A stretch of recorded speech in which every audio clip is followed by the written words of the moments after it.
people, those are the core of who we are and what our business runs on. 73% of our business is from some type of past client.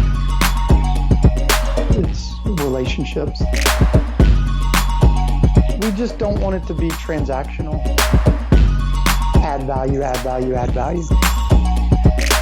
So you like your neighborhood, but your house is too small. And where do you begin? So we found that a lot of people, the biggest key ingredient is having a budget. So Josh, what do you think about that? Yeah, I think the budget, that piece of it, the budget planning is critical. I think it's finding out, that goes into running the comps and figuring out what the neighborhood supports. It also comes down to, things like how busy are contractors right now? Are you adding square footage or are you just renovating the existing square footage?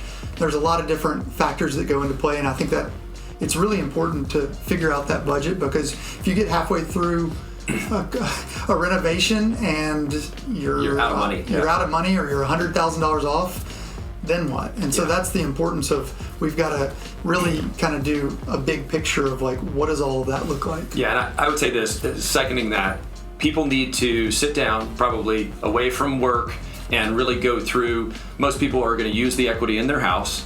They have a mortgage, they might have a home equity line. If the home equity line's too small, they run out of money. They might not want to liquidate or call their financial advisor and liquidate investments in the market. So that's a big sit down for at least 30 minutes to kind of figure that out first, in my opinion, with clients that we've helped.